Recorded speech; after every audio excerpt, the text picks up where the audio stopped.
안녕하세요. 써니즈 오디오 채널입니다. 오늘은 제목부터 엄청난 책인 사람은 어떻게 깨어나는가 라는 책을 읽어보려고 하는데요. 람 다스라는 굉장히 유명했던 영적 교사와 스티븐 레빈이라는 사람이 쓴 책입니다. 이 책은 깨달음으로 가는 길에서 만나는 여러 리스크와 그것을 넘어설 때의 보상과 기쁨에 대해서 이야기하고 있다고 해요. 오늘은 그중 일부를 읽어볼게요. 사람은 어떻게 깨어나는가? 람 다스, 스티븐 레빈, 번역 유지연, 출판사는 올리브나무입니다. 3. 게임의 법칙. 이 게임의 간단한 규칙은 현재 자기 자신의 상태에 대해 스스로에게 솔직해지는 것, 그리고 모든 것을 있는 그대로 듣는 법을 배우는 것이다. 명상은 점점 더 깊이 듣는 방법이며 이를 통해 우리는 모든 것이 어떻게 존재하는지를 더 깊이 듣게 된다. 있는 그대로 듣기 위해서는 듣고자 하는 대상에 열려 있어야 하고 열린 가슴을 가져야 한다. 우리는 지금 이 순간의 삶을 있는 그대로 받아들일 수 있다. 우리가 삶의 형태를 바꾸거나 짜증나는 상대와 관계를 끊거나 직업을 바꾸거나 이사를 가거나 하는 식의 어떤 행위를 통해서 신께 가까워질 수 있다고 생각하는 것은 착각이다. 우리가 가진 고정관념을 포기하든 머리를 자르든 기르든 면도를 하든 이 게임에서 중요한 것은 게임의 형태가 아니라 그 형태를 채우는 존재의 본질이다. 내가 만약 변호사라면 영적 깨달음을 얻은 후에도 계속 변호사 일을 할 수 있다. 단지 변호사로서의 내 존재를 신께 다가가는 한 방법으로 사용할 뿐이다. 어떤 삶의 형태가 다른 형태보다 더 영적이라고 생각하는 것은 착각이다. 아슈람은 내가 지금껏 경험했던 어떤 것보다 무겁고 예민하고 정치적인 곳이었다. 물론 매우 아름다운 영적 공간이기도 했다. 하지만 본질적으로 아시람이나 수도원이라고 부르는 곳에 살고 있다고 해서 반드시 신께 더 가까워지는 것은 아니다. 진화의 과정을 통해 성장하여 이 소중한 삶이 깨어나기 위한 기회이며 신을 알고 어쩌면 신이 되는 기회라는 것을 이해하게 된 사람에게는 삶의 모든 것이 깨어남을 이루기 위한 도구가 된다. 결혼, 가족, 직업, 놀이, 여행, 이 모든 것이 우리는 우리의 삶을 영적으로 만든다. 바가바드 기타에서 크리슈나가 당신이 해야 할 일을 하되 그 행위의 열매는 나에게 바쳐라 라고 말할 때 그것은 우리가 모든 것을 깨달음을 향해 나아가는 과정 속에서 행해야 한다는 것을 의미한다. 그러므로 누군가 우리에게 당신은 누구입니까? 라고 물으면 그 대답은 나는 변호사이다. 또 나는 주부이다. 또 아니다. 정답은 나는 신께 나아가는 존재이다. 나는 법과 관련된 일을 하고 있는데 이것은 올바른 생계를 유지하고 성전인 내 몸을 보호하며 내 책임을 다함으로써 신께 가기 위함이다. 나는 누군가와 관계를 맺고 어떤 상황 속에서 살아가는데 그것은 나의 카르마를 완수하고 신께로 나아가는 데 있어 나에게 최적의 조건이 되기 때문이다. 라고 말하는 것이다. 그것은 그만큼 단순한 일이다. 우리는 이번 생을 통과하면서 길을 찾아가게 되는데 각자 저마다 다른 길이 있다. 어떤 길이 다른 길보다 더 나은 것은 아니며 그저 다를 뿐이다. 우리는 자기 자신의 길을 존중해야 한다. 우리 중 어떤 이들은 스스로를 마치 반쪽짜리 존재처럼 느끼고 또 다른 반쪽과 연결이 될 때에야 비로소 온전해지고 신께 나아갈 수 있다고 생각한다. 그런가 하면 어떤 이들은 홀로 신께 나아가는 여정을 선택한다. 어떤 길이 더 낫거나 못한 것이 아니다. 그저 다를 뿐이다. 만약 우리가 가치에 대한 판단을 넘어설 수 있다면 우리는 결혼 여부에 대해서도 사회적 압력에 휘둘리지 않고 스스로 무엇을 해야 하는지를 있는 그대로 들을 수 있을 것이다. 진정한 결혼은 신과의 결혼이다. 우리가 물질적 세계에서 파트너와 결혼을 하는 것은 신께로 함께 나아가기 위해서이다. 그것이 깨어있는 사람들이 결혼을 하는 유일한 이유이다.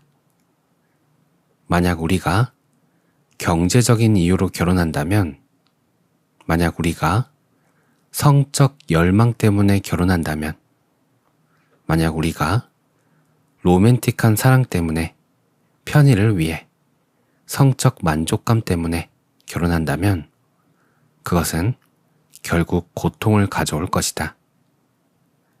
의미 있는 유일한 결혼 계약은 신께 다가가기 위해 하는 것이고 이것이 본래의 계약이 갖는 의미이다. 이것이 바로 의식적인 결혼의 본질이다. 사실 우리가 하는 모든 일은 똑같은 본질을 가지고 있다. 준비가 되면 우리는 정경과 배경을 바꾼다. 내 삶에서 정경으로 있던 것이 배경으로 물러나고 배경에 깔려있던 것들이 정경이 된다. 우리의 개인사는 영적 여정이 되고 우리의 에고 중심적 세계는 무한한 빛의 세계의 아주 작은 하나의 입자가 된다. 주위를 둘러보면 우리는 이미 여러 관계들을 맺고 있다는 것을 알게 된다. 그중 일부는 신을 향한 여정을 함께하는 관계가 아니어서 관계를 맺게 된 이런저런 표면적인 이유가 사라지고 나면 관계도 함께 사라진다. 때로는 친구라고 여기던 관계가 더 이상 그렇게 부를 수 없는 사이가 되어버린다. 그들은 우리가 가는 것과는 다른 길을 간다. 아주 당연한 일이다. 또 어떤 관계는 평생토록 벗어나지 못한다. 부모, 자녀, 그리고 다양한 관계의 친척들이 그렇다. 우리는 이 관계에서 벗어나지 못한다. 이것이 바로 우리가 이번 생에 짊어지고 온 카르마이다. 우리가 그들과 다른 속도로 성장하여 그들이 우리를 과거의 모습으로 끌어당긴다면 우리는 그들과의 관계를 우리 자신을 정화하는 불꽃으로 삼아야 한다. 그래서 누군가 다가와 안녕 딕 혹은 안녕 리처드 라고 나의 옛 이름을 부르며 말을 건네도 그 순간 조금도 흔들림 없이 평온한 마음으로 네 라고 대답할 뿐 나는 이제 람다스라는 이름을 쓴답니다 라고 답할 필요가 없다. 우리는 우리들 삶의 공간 안에 주어진 카르마와 더불어 살아갈 뿐이다. 이런 맥락에서 결혼은 매우 독특한 특성을 가진다. 왜냐하면 결혼 계약은 파트너를 우리가 벗어날 수 없는 부모나 자녀 같은 관계로 설정하기 때문이다. 이 관계는 우정과는 달리 쉽게 벗어날 수 있지 않다. 죽음이 우리를 갈라놓을 때까지 계속해서 함께해야 할 카르마와 같은 것이다. 남편이나 아내가 세상에서 가장 끔찍한 인간이라 하더라도 그 역시 우리의 카르마인 것이다. 만약 우리가 정말로 신과 함께 하고자 한다면 남편이나 아내가 어떤 사람인지는 큰 문제가 되지 않는다. 그러나 어떤 이들은 결혼을 독특한 종류의 우정으로 치부하기도 하고 심지어 결혼 제도를 더 이상 특별하게 여기지 않는 현대의 문화적 관점을 받아들이기도 한다. 마치 어떤 친구와 관계를 맺고 살다가 어느 시점부터 소원해지고 그러다 결국 관계가 끊어지는 것처럼 결혼도 같은 방식으로 시작하고 끝을 낸다. 카르마적인 상황에서 만약 우리가 무의식적으로 결혼을 했다면 우리는 무의식적으로 딜레마에 직면하게 된다. 파트너와 계속 함께하든 그렇지 않든 그것은 카르마 차원에서 그리 중대한 문제가 되지 않는다. 하지만 만약 우리가 의식적으로 결혼을 하고 의식적으로 그 관계를 깨버린다면 그것은 다른 문제이다. 신과 더 가까운 삶의 형태라는 것은 없다. 모든 형태는 단지 형태일 뿐이다. 독신으로 사는 것이 결혼해서 사는 것보다 더 낫지도 않고 결혼해서 사는 것이 독신으로 사는 것보다 더 좋은 것도 아니다. 각 개인은 자기만의 독특한 카르마적 상황을 가지고 있으며 따라서 각자는 자기만의 다르마, 자기만의 길, 자기만의 여정에 매우 주의 깊게 귀를 기울여야 한다. 또 다른 누군가에게는 금욕적인 삶이나 독신주의자로서의 삶이 그 길일 수 있다. 어떤 사람은 제가자로서의 삶을, 어떤 사람은 사두나 방랑 수도승의 삶을 선택할 수도 있다. 어떤 것이 다른 어떤 것보다 더 낫거나 더 못한 것은 없다. 부처나 그리스도가 그렇게 했다는 이유로 다른 사람의 다르마를 살아간다고 해서 우리도 신께 다다를 수 있는 건 아니다. 그 길은 우리를 모방쟁이로 만들 뿐이다. 이 게임은 훨씬 더 미묘하다. 우리는 매 순간, 매 선택마다 우리의 여정이 어떻게 흘러갈 것인지 귀 기울여야 한다. 이 길이 나를 신께 더 가까워지게 만드는가? 아니면 그렇지 않은가?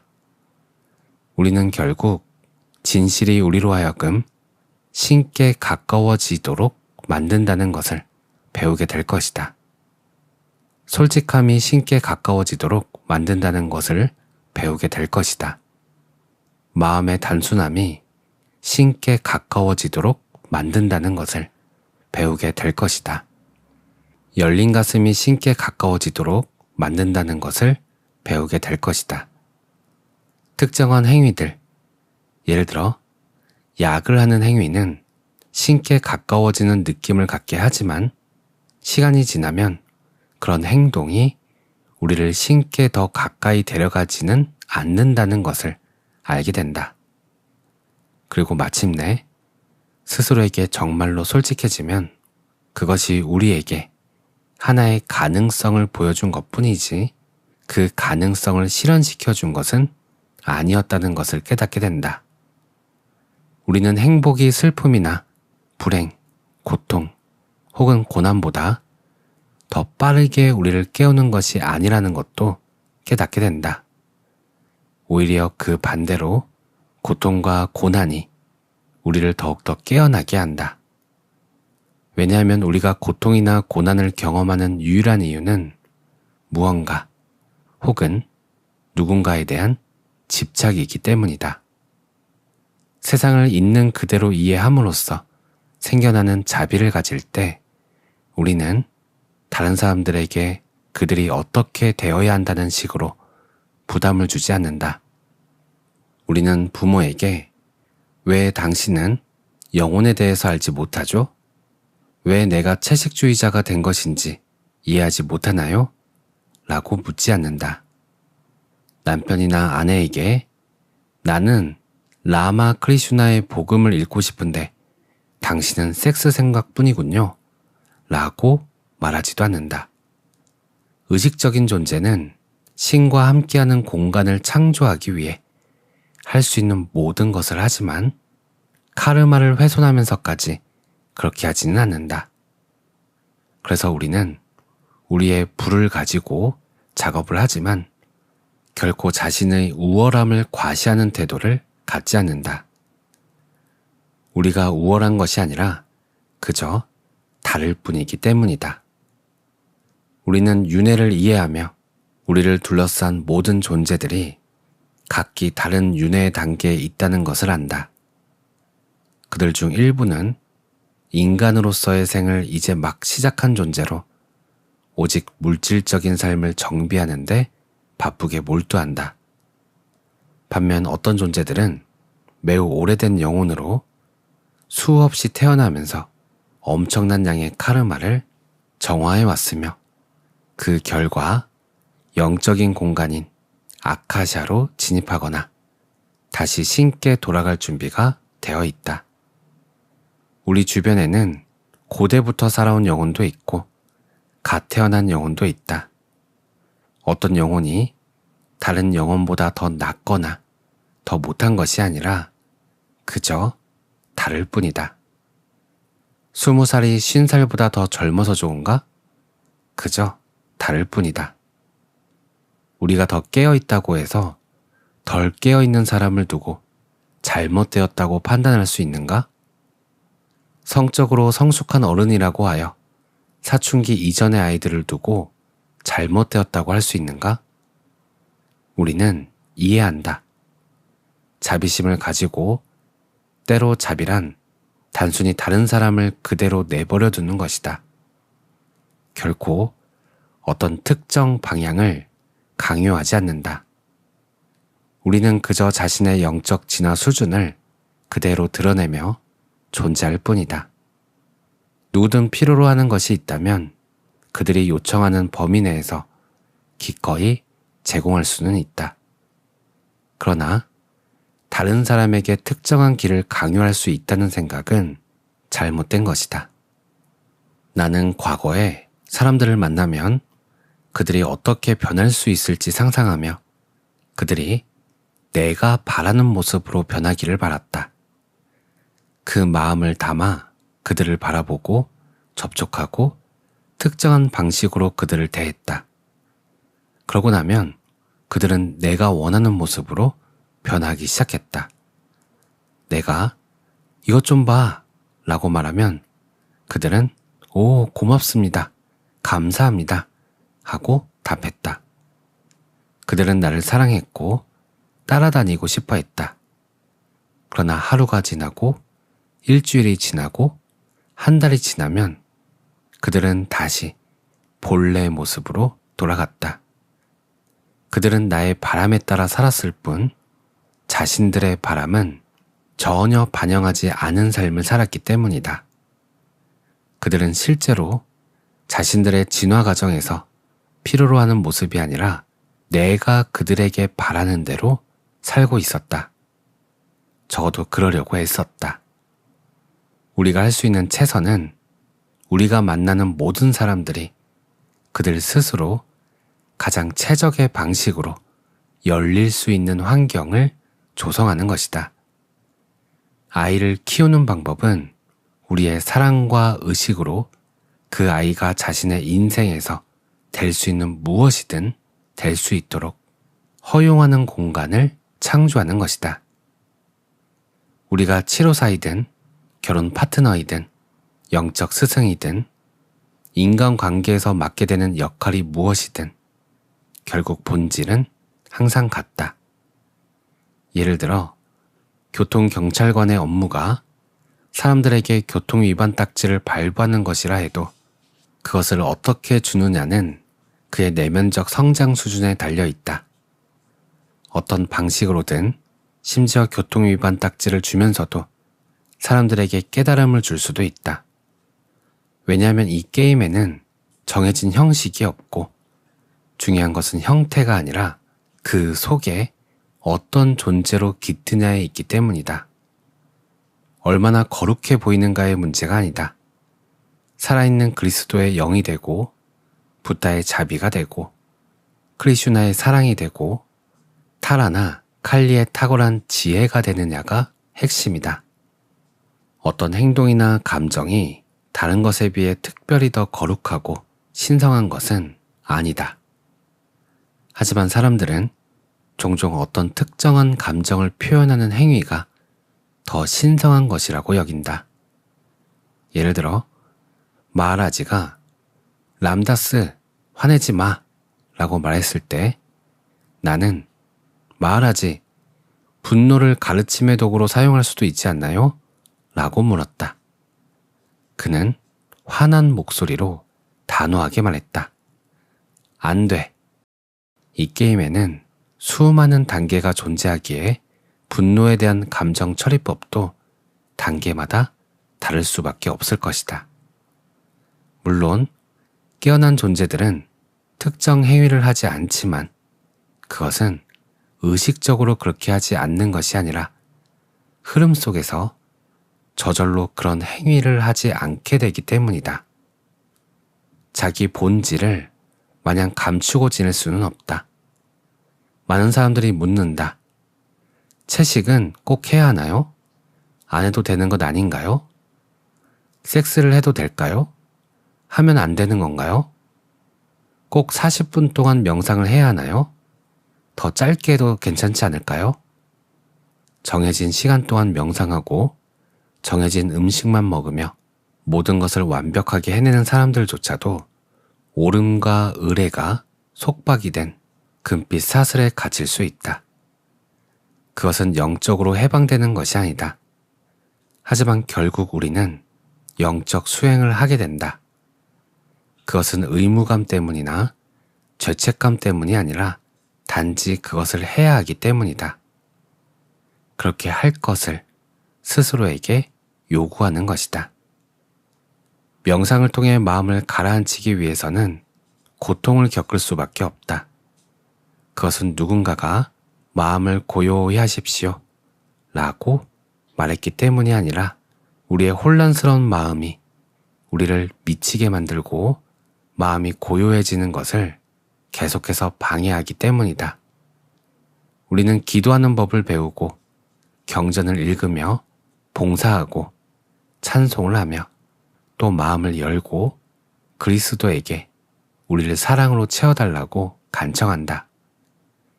그것은 우리가 선한 사람이기 때문이 아니라 다친 마음으로는 우주의 흐름 속에 들어갈 수 없다는 것을 알기 때문이다. 지금 우리가 다루는 주제는 수동성과 능동성, 의지와 선택과 같이 매우 미묘하고 섬세한 문제들이다.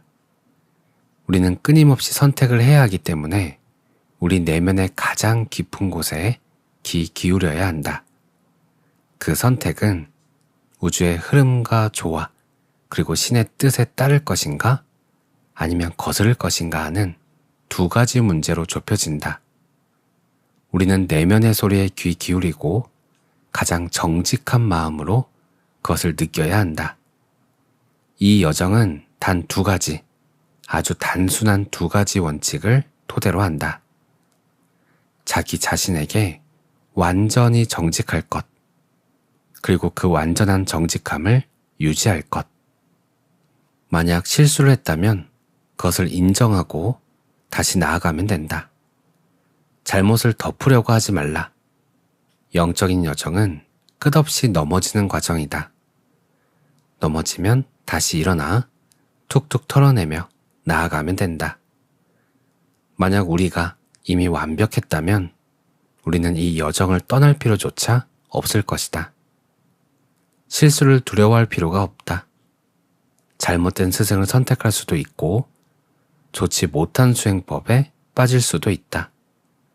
많은 일들이 일어날 수 있다. 그 과정에서 우리는 실수를 하고 할 수 있다면 그것을 다른 이들의 영적 성장을 방해하지 않는 선에서 바로잡으면 된다. 이 게임의 또 다른 규칙은 다른 영혼을 절대로 이용해서는 안 된다는 것이다.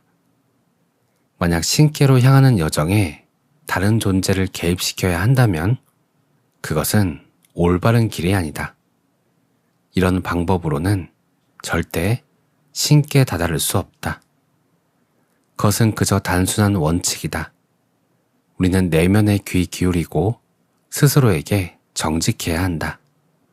이것이 게임의 규칙이다. 내면의 소리를 들을 것, 그리고 정직할 것. 물론 내면의 귀를 기울여 무엇을 들어야 하는지 모를 수도 있다. 수많은 목소리가 말을 걸어온다. 내 말을 믿어. 내가 정답이야.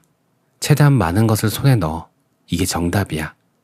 아니야. 다 내려놓아야 해. 슈퍼에고와 본능, 그리고 수많은 목소리들이 주인공이 되려고 경쟁한다. 하지만 우리는 계속해서 퀘이커 교도들이 말하는 고요하고 작은 내면의 소리를 듣기 위해 노력해야 한다. 더 깊고 더 고요히, 더 깊고 더 고요히. 더 깊은 명상의 세계로 들어갈수록 우리는 우리의 다르마, 우리의 흐름, 우리의 본향, 그리고 근원으로 돌아가는 길을 귀 기울여 듣게 된다. 오늘 내용은 여기까지입니다. 우리가 이 길을 가는 데 있어서 가장 중요한 것은 두 가지. 이 두 가지 원칙을 토대로 한다고 해요. 첫 번째, 자기 자신에게 완전히 정직할 것. 그리고 그 완전한 정직함을 유지할 것. 이렇게 두 개라고 합니다. 자신에게 정직해야 한다는 것이 어떤 생각이 일어나면 그 생각대로 따라야 한다 라는 것은 아닌 것 같아요. 그런 의미가 아니라 내 안에서 느껴지는 그 느낌을 다르게 해석하지 말라는 것이죠. 내 안에서 느껴지는 그 느낌들을 가만히 느껴보면 이 느낌에서는 하지 말아야 한다 라는 느낌이 있을 때가 있고, 이와 반대로 아니 나는 막 하고 싶어, 그런 욕망이 일어날 때가 있어요. 이럴 때 우리는 내 자신을 속입니다. 저 깊은 곳에서는 하지 말아야 한다고 말하고 있는데 나의 표면에서는 그것들을 무시하고 집착하고 욕망할 때가 있는 거죠. 이 내면 깊은 곳에서 올라오는 그 느낌과 지금 막 들끓고 있는 이 욕망, 이것을 명확하게 구분하고 알아차릴 수 있게 되는 시기가 있는 것 같아요. 그런데 그 전에는 이 내면 깊숙한 곳에서 올라오는 이 느낌과 지금 당장 하고 싶은 것, 이것을 구분하지 못하고 살아갈 때가 많았던 것 같아요. 하지만 계속 자신을 알아차리다 보면 이 두 가지가 구분돼서 알아차려지기 시작해요. 처음에는 이 표면적인 욕망에 끌려가고 있음을 알아차리고, 그리고 서서히 혹은 어느 한순간에 이 표면적인 욕망이 아니라 내 안에 깊은 곳에서 올라오는 그 소리를 따라서 살아가는 삶의 방식으로 변화하게 됩니다. 저도 그런 과정을 거치고 있고 아직도 수많은 욕망들을 따라서 살아가고 있어요. 그리고 이 욕망을 따라서 살 때와 깊은 내면의 소리를 따라서 살 때 어떤 차이가 있는지도 하나씩 하나씩 배워가고 있습니다. 오늘도 평온한 하루 보내세요. 감사합니다.